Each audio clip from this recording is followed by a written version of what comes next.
Hi folks, welcome to the Epochs of the Lotus Eaters, episode 84, Clive of India. I am joined by Bo, and we are going to be talking about yet another eccentric English adventurer who did marvellous things, reinforcing our great man of history theory support. So, Clive, just born in like Somerset or something, wasn't he? Oh gosh, where was he born? Yeah, it was in southern England somewhere, like Shropshire or something. Yeah. Something like that, yeah. It's like minor gentry of no account. Yeah, he wasn't a complete peasant, but he was very minor, very, very minor gentry. So no one liked him. Even he was getting, looked down the nose upon. Yeah, in his school days, apparently he was a little bit naughty. Yeah. Well, first thing to say that you mentioned is the great man of history thing. So people who might not know, most people who are watching this do know all about this debate. But some views of history are that there's single great men that sway all of history, or can do sometimes. And other people say, usually Marxists, say that no such thing is possible. That does not exist. History is all about, ideas, and the individual people don't matter so much. It's a dialectic. Right, exactly, yeah. But there's a few people in history where it's crazy to deny it. Yeah, exactly. Like Alexander the Great or Julius Caesar. And as I understand, Clive is kind of one of these people. Well, yeah. Because what he did and what he decided to do swayed events. So. As I understand it, there's a he did some great things in India. He goes back to England. Things start falling apart in India, and they all just look to Clive and go, "Well, you're going to have to go back and sort that out." It's like, well, if it's not dependent on the great man, why does it have to be him? Why don't you just send anyone? Don't you have other men in India that can do things? No, apparently. So, this is why I think the great man of history has got a lot more legs than people give it credit for, than the communists give it credit for. Yeah, and I also think that you don't have to necessarily be like an individual great man like Augustus. No. Or like the first emperor of China or something, but just individual leaders, what they decide really matters. For example, one tiny example, when David Cameron decided he was going to have a referendum, okay, that changed history. And most of his party, most of the people around him say, don't do that. That's a crazy idea. But he decided that's what he was going to do. Yeah. And so... Yeah. No, I totally agree. But like I was saying the other day when I was doing a live stream with some friends, the great man is someone who has to encounter a certain sort of substratum of events to be able to then tie it all together and make the decision to go in a particular direction. He can't just raise Atlantis out of the ocean or something. He has to find it there to be able to do it. But once it's there, once you've got, the necessary requirements, how he acts is totally up to him, isn't it? Yeah, there's a couple of points here. I mean, Napoleon's a great example of it as well. What he decides on an individual day, on an individual moment to give a green light on something or not. Yeah. That history turns on that moment. And Clive's one of those people where he decides to or not do something. It influences millions and millions of people at the time, and you could argue now the echoes of it affect billions of people. I think you could. Yeah. So Robert Clive, it wasn't landed, didn't have a title or anything. They were sort of fairly firmly middle class. He went to a effectively what would have been like a grammar school. Yeah. So he's quite well educated. Yeah, he was reasonably well educated. Didn't go to Eton or anything, but could read and write certainly, and all that sort of thing. It seems he spoke well. But later in life, we realise that the sort of high snobbery of the upper gentry never accepted him. Well, yeah. But we'll get into all of that. His childhood's fairly uneventful. All that really matters is that he was a little bit naughty. There are some stories because some people. That sort of hate Robert Clive or hate what he did, people with a chip on their shoulder. Yeah, Mogul Empire sympathisers. Yeah. They've tried to, there's various stories where they tried to say he was like a really bad kid. He was like violent and stuff, but there's just no evidence for that, it seems. As I understand, he was often sick, right? He was a bit sickly, a little bit sickly. Yeah, so he's kind of weak kid, bit naughty. Don't expect that much from him. Yeah. But it seems that, like a lot of young men, he was quite restless, you could say. He, wouldn't necessarily he wasn't really built for a desk job. Although, having said that, his first role was as some sort of clerk for the East India Company. So when he's about 17 years old, in 1744, his family decide, especially if you haven't got a lot of money, the kids have to go off and do something quite quickly. Certainly by the time you're 17, that's kind of old, really, compared to like real poor families. Yeah. So they decide to send him that he should join the East India Company. Mm-hmm. And the East India Company at that point wasn't sort of this... It'd already been around for like ages, 150 years or something. Yeah, about 150 years. It was founded in sort of 1600 under Queen Elizabeth. But even by 1744, it wasn't sort of this giant world-spanning behemoth. Well, it was world-spanning, but it wasn't this giant thing that dominated whole countries. It wasn't a juggernaut. Yeah, it wasn't a juggernaut yet. It was rich and powerful, but it was But it still... was a company that traded. Exactly. It was about trading. It was about making money or dividends for the shareholders. That's what it was about. And they had some men under arms, of course. Yeah. There was an armed force, but it wasn't like this giant thing that swayed whole countries yet. That sort of happens under Clive. So when he's 17, they decide they'll send him out to India under the East India Company as a clerk. It's like I say, sort of middle class. So he could have that sort of job. And in those days, it took about a year and 2 months to get out there. It's That's very hard slow. to even imagine, isn't it? Yeah, it's very It's slow. going to take you... right, you're off now, Clive. Where am I going? India? Oh, Christ. Well, how long's that? You're going to be nearly 19 by the time you get there. Yeah, It's a year on a ship. yeah. So to go to India or go to the East Indies and back again could be 3 or 4 year round trip, Yeah. assuming you didn't spend all that long out there. Yeah, and people did it all the time. It's crazy.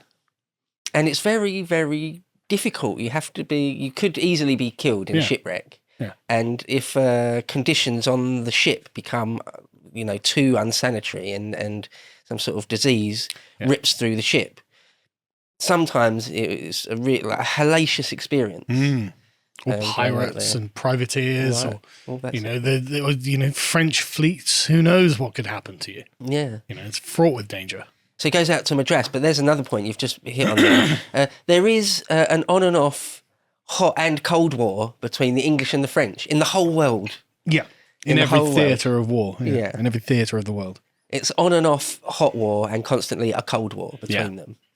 And so even at this point, there's sort of the Second Carnatic War, which is basically somewhere between a hot and a cold war in India between the French and the English. And we are really the English still, not the British, exactly, at this point. Well, 1707. okay, actually, there has been the Union of the Crowns. Yeah. But quite often in the accounts, it speaks of English arms and the English army. Just to mention on that, the East India Company, very few Englishmen or Britishmen. Quite often there was officers and men from all over the place. Really? Yeah, from everywhere. From Germany, from Portugal, from Denmark. Because they could be from anywhere. That was founded when it was just England, wasn't it? So, right, yeah. So that's right, that's it. A bit later, it's always firmly the British Empire, the British Army. But at this point, quite often still, they just talk about the English. The French quite often refer to us as just the English. The English have done this or that in India. Yeah. But quite often it could be, the officers especially, could be from anywhere in Europe. Clive and his directors in the East India Company just talk about European soldiers, European officers. Yeah, I saw that. As long as they're European, that's sort of the main thing. Yeah. Well, I imagine what they're talking about is a certain level of technological expertise, right? As in they can stand in ranks and form like firing lines and reload rifles and things like this, which of course, many natives wouldn't be able to do because of course they've not had any training to do it. So... Yeah, quite a lot of the East India Company in this period, and later, the East India Company soldiers are what they called sepoys, native Indian soldiers. And sometimes they were very, very good. At the Battle of Assaye, the Indian sepoys were amazingly good, pretty much as good as the Scots Guards. Right, yeah. But often, especially in earlier periods, you couldn't rely on them not to run away in the face of an enemy bombardment. Right. Whereas the European soldiers or the British soldiers would just stand there and take it. Yeah, it's mad, nearly isn't always. Yeah, mad. Absolutely mad. Hey, that's how we defeated Napoleon, so Right, yeah. Okay, so he goes out there, and the East India Company sort of had 3 main centres of control, but they're all very small. Yeah. Up in Calcutta, cities, like a little fort, like Fort St William in Calcutta, little place in Bombay, and down in Madras. Madras is much more on the southeast side of India, in the Bay of Bengal. And there was a little Fort St George that was there. Tiny little things, really. Even by this point, not many years before the whole picture changes, the East India Company and British interests in India was tiny little pockets on the coast. Yeah. No more than that. And there are lots of other trading posts from other nations, right? The Dutch, the French, Portuguese, probably. Like had their own. So it was all sort of up for grabs, basically, wasn't it? Yeah. So there's the British East India Company, but the Danish had a version, the Swedish had a version, the Portuguese had a version, the French, the Dutch East India, and the French, of course, are out there. Yeah. So there's quite a few European nations that are doing more or less the same thing. I just love that we travel halfway across the world, and what we're doing, we're fighting against the French. Like, really? It took a year to get here, and there's a Frenchman over there. And now I'm at war with him. Of course there is. Yeah. Like bloody cockroaches. Yeah. And it's all about trade and money. Yeah. It's not about territory or empire building yet. Yeah. It's just about money. And the main one was textiles. You could get super good quality, super cheap textiles from India. That changes over time. But originally, these various East India companies or East Indies companies would go out to what is now places like Indonesia for spices. That's how it all began. And then they realised, actually, we can get great textiles from India. We can get great porcelain from China. And it spread out from there. But originally, it was all about spices, really. The Spice Islands, the East Indies. And that's a little bit of an early period. But so here we've got this Fort St. George around Madras. And the French are probably, they are the most powerful European nation in southern India at that point. Yeah. They've got the Marquis Dupleix is the sort of their leader out there. And the French basically think, if we can, just realpolitik, if we can defeat the English here, we could probably get a monopoly on all of India. I just love the way the Indians must have been like, okay, these weird foreigners have turned up. What's happened? They're fighting each other. They've brought this ancient enmity. I mean, it's much like the Indians and Pakistanis fighting in Leicester, isn't it? It's like, what are you doing? Go. Why are you fighting here? Yeah. Just because we're on the other side of the world doesn't mean we don't still hate each other. Yeah, exactly. Exactly the same sort of dynamic playing out in Leicester. Except the French and the British were the same religion, at least. But anyway, at the East India Company, one of the lines is that they're raised. I probably disagree with that. I actually agree with David Starkey that England's religion is England. I think that's a good way of taking on it. But in the sort of mid 18th century, they were sort of fairly firmly obviously we're Anglican. Christian. Yeah. But the East India Company's their modus operandi, their raison d'etre is, quote, to establish a policy of civil and military power to secure material profits. So that's what it was. It wasn't necessarily just to conquer as much territory as possible for the crown. No. That's a different thing. That's later. That was a consequence of the success of the company, wasn't it? Wasn't it Clive who recommended that the crown take over the company as well? Because this is a thing that is hard to explain about the British Empire and how it's different to, say, the Roman Empire. Is it wasn't just about territorial acquisition. In fact, most of it was sort of private companies, chartered by the crown, but off doing things. I mean, another interesting point is the British Crown restrained the American colonists from going westward into the interior of the continental Americas. And it's like, well, why would you do that if you were this, world-spanning empire? It's actually, they were trying to balance books back in London. They were like, no, that's an expensive acquisition. We don't want that. And it's just very interesting how there's this natural tendency to not expand from central government, but the society itself is very expansive and is taking over things because it can. Yeah, no, absolutely. If your ultimate goal is to make money, then quite often expansion is not a good idea. No. Because it's going to cost you more money. Or it's going to be more dangerous. Yeah. We need more soldiers to guard that fort, to guard these trade routes, to make sure that these aren't predated on by pirates or rival enemy factions or whatever. And it's just like, this is a headache. It's a giant headache. We were making lots of money. We don't need this. And war can be really expensive. Yeah, incredibly expensive.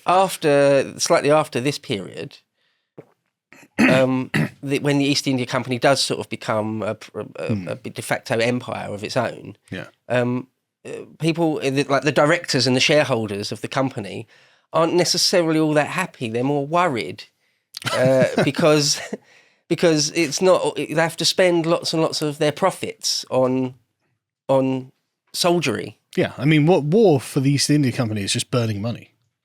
You're just setting fire to money and burning it in a big pile. And their policy is largely just whatever we need to do to keep the peace. Yeah. No, we don't want to expand Yeah. into Sindh or somewhere. Yeah. No, whatever we need to do, it's ruining our bottom line. Yeah. Stop having wars. Yeah, that's what they're like. Yeah, that's a massive debt that's going on the balance sheet. We don't want that. That's not good. Yeah. Well, so at different periods, their sort of policy, their thinking is a bit different. But and we'll get into it. It's a big sea change during the career of Clive of India. Just a big sea change. I love the idea that the East India Company is just saddled with this amazing general, and he just keeps winning stuff, and they're just like, please stop. You know, just no. We just want to trade spices. You know? Yeah. We just want to trade spices, bro. There's a great line. I was going to leave it to the end. Giga Chad Clive just can't help himself.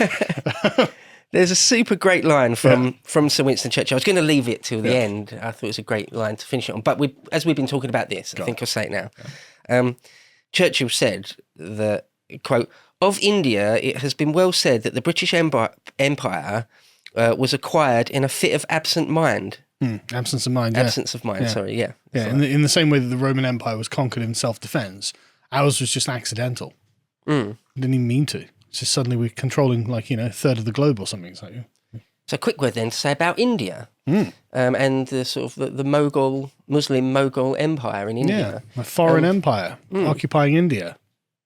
So first of all to say, we're used to a map where there's this giant country called India. Yeah. That's just not what was the case in the 18th century. It's a subcontinent. Yeah, it was broken up and had been for a long time into all sorts of different bits. It wasn't just this one country called India. No. You had like the Muslim Moguls who come from largely Persia, modern sort of Iran and places like that. Who claimed descent from the Mongols. Yeah, they were descendants of Tamerlane and Genghis Khan ultimately, places like that. You had the Marathas, a completely different people to the Moguls in India. You had giant swathes of it were controlled by basically Afghan people in eastern India. There was the place called Sindh, which is sort of the Indus Valley, were like their own thing. The Deccan plains were controlled like the kings of Mysore, controls of Mysore, more in sort of central, more southern India, and on and on and on. Different pockets of completely different peoples. Mostly not native Hindu Indians, nearly always. Yes. So to throw into that the French and the English and the Dutch. But the reason I think that's important is because the British are often characterized as if they are a uniquely foreign imperial venture over India, which is actually like, no, we weren't uniquely foreign. We came to India as traders and found foreign empires already ruling over large parts of India. And in the contest between various empires, again, we weren't even trying to take it over, really. That wasn't the initial plan. And in the contest between empires, we happened to come out victorious. So the other foreign empires lost. And so, like, the left-wing habit is to characterize the Mughals as, like, the legitimate indigenous emperors of India, and it's like, no, they weren't. Yeah. You lunatics. That's just nonsense. So, the poor indigenous Mughals. Like, no. No. They're as indigenous as we were. Yeah. They're largely hated by the sort of the truly indigenous Hindus of India. Because the Muslim, it was genuinely a genocidal, like, just cavalcade for hundreds of years into India.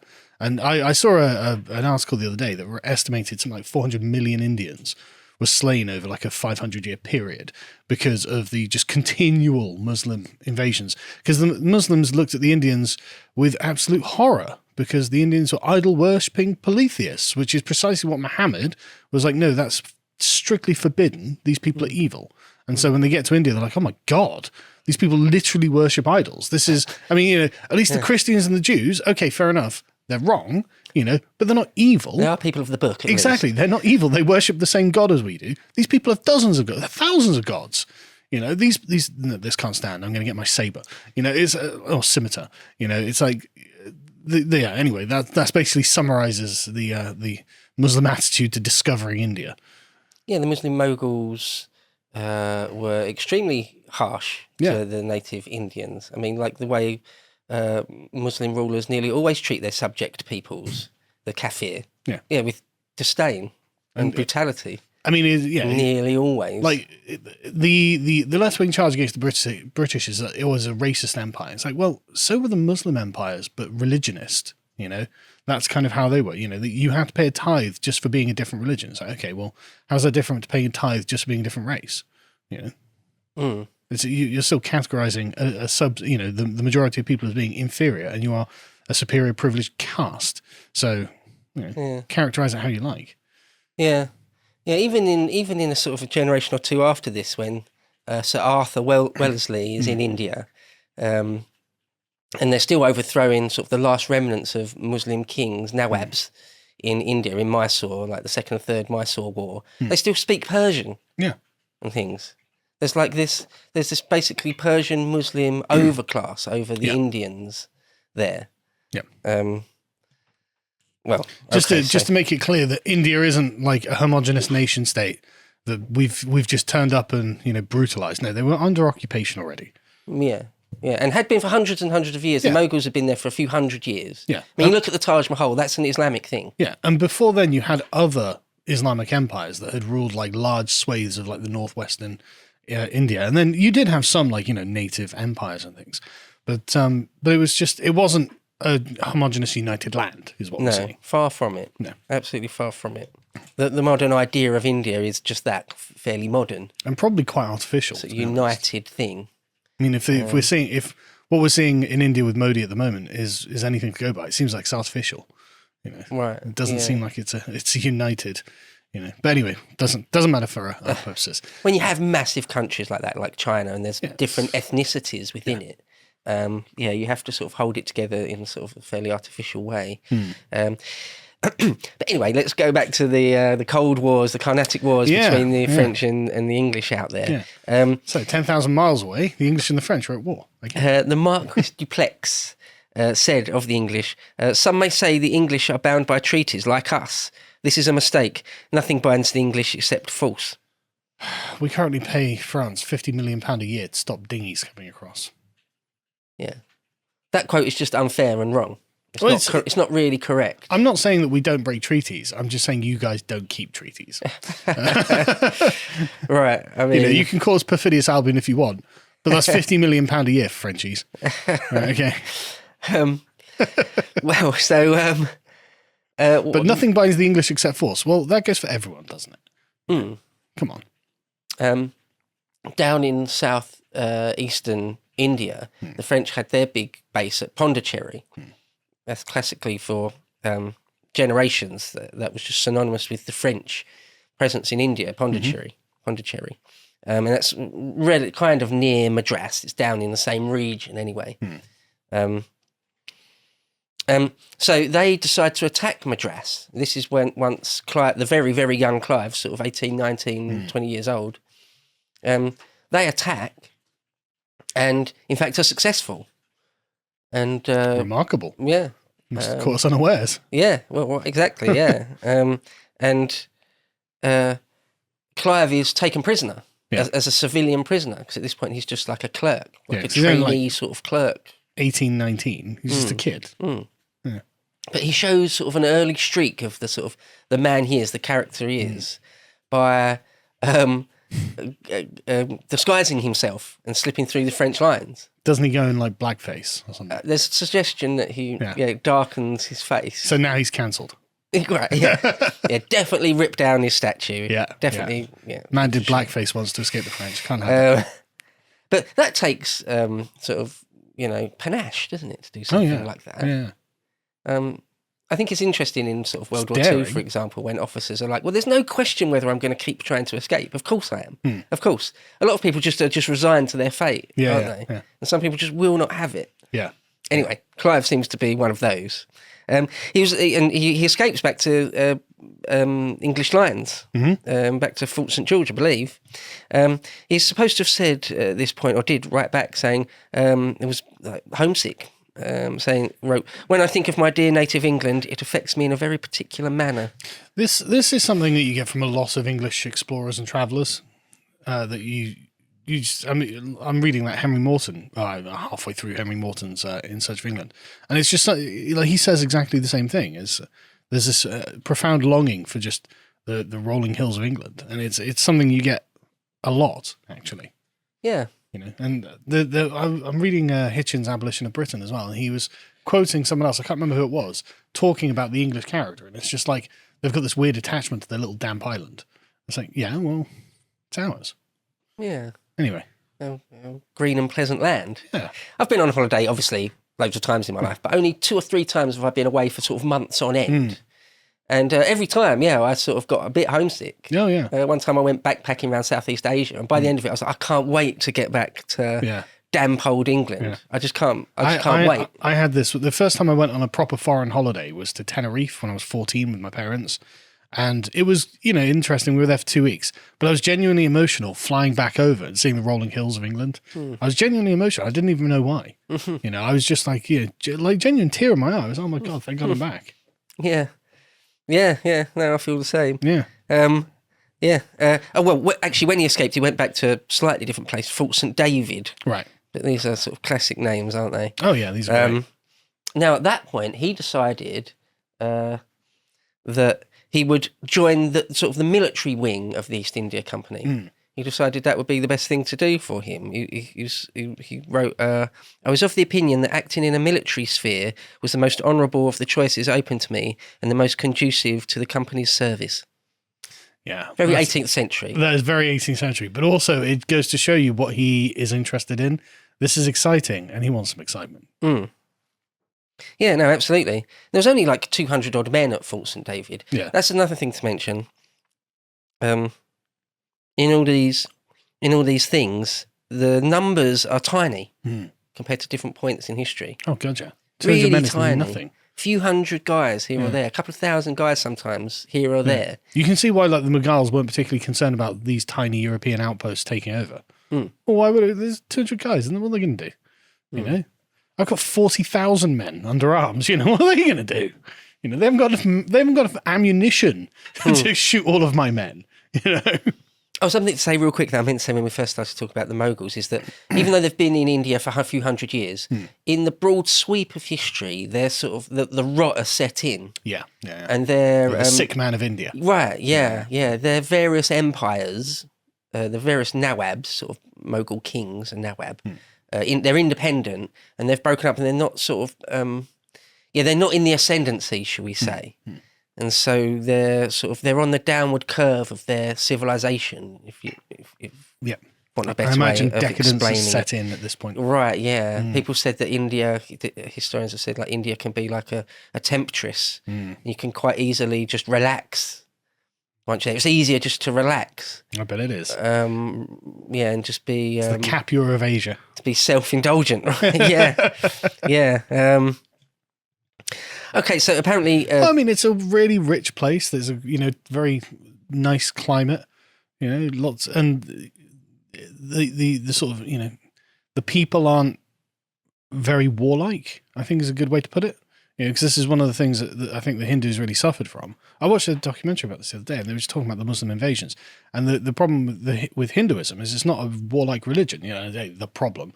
It's not a problem for a civilized people, but when you've got a warlike people like Muslims coming in, well, that makes things a bit difficult for you, doesn't it? Yeah, no, it's true. There's different religions. Like Buddhism doesn't really lend itself to conquest and war. No. Of course, sometimes you do get like sort of militant Buddhist monks. It does happen. Yeah, there's a military aspect to Hinduism, but it's not... In general... It's not like Islam. Right. Where it is all about... You venerate a warlord. Yeah, Muhammad was a conqueror, right. And I'm not even saying that's dishonorable. I actually find that kind of respectable. But admit what you are. Yeah, let's be honest. Apparently, amongst the East India Company soldiers at this time, it was very, very lax. Wasn't disciplined. They're not the king's men. Yeah. You're not sort of particularly well drilled. You're not sort of massively well drilled or anything. So, Clive sort of tries to turn that around straight away as soon as he really joins. Sorry, we're 10,000 miles from home, and there are only 200 of us. I think we're going to have to shape up here a bit, lads. Especially we're at war with the French. They've already taken Fort St. George. It could make all the difference. A little bit of discipline. Oh, gotcha. Well, we know it does. I mean, Christ. Yeah. That's why the British did any good anywhere, to be honest. It's just extreme amounts of discipline. One last story I'd like to say from his very early life, just an anecdote really, but it gives sort of the measure of the man, is that apparently he was playing cards with some basically card sharks down there, and he caught them cheating and called them out on it. And the other guy pulled a pistol out and put it to Clive's head and said, like, you better not call me a cheater, or like, take that back or whatever. And Clive was supposed to have said, no, no, you are. I caught you cheating. Yeah, you are a cheater. You're supposed to have said, fire and be damned. Like this. I like the cut of this guy's jib. Yeah. And the other guy backed down. He basically, essentially went, oh, okay. Like, all right, and slinked off, essentially. Good for him. But again, there's certain men that just, they've got a line in the sand, even if it's just a rhetorical one, even if it's just over words. We were talking about Doc Holliday. There's a line in the sand. Yeah. And if you cross it, well, it's a matter of life and death now. Yes, I will die. This is the hill I'm going to die on right now. Over almost nothing. Yeah, it's the line in the sand for me. I do like that kind of hard-headedness, you know. But you get these kind of guys who just enjoy the risk, you know. They'll create risk around them. They need to live for it. And Clive's obviously one of these guys. And it sort of doesn't matter what the odds are, even if it's really overwhelming odds. There's a guy with a gun to your temple and you're unarmed. So there are no real odds. Everything is stacked against you, right? You've got, and yet that's it. A line has been crossed in the sand, so I'm not going to back down. Force of personality. Yeah. It's rare these days. Very rare. It is. It seems like more people were like that in the past. We have more examples of it from the past. Like very few people these days seem to have a line in the sand, but this is just the curse of modernity. You know, because I mean, notice how when he's like, "Oh, I'm going to join the army, the military wing of the East India Company, because it's most honourable." Well, who cares about honour? You know, but if you're men who do care about honour, well, unsurprisingly, you get more people like this. Yeah, and he really does care about honour. Towards the end of his life, it will become entirely clear that he cares more about that than fortune or money or anything. Very based. To watch the full video, please become a premium member at lotuseaters.com.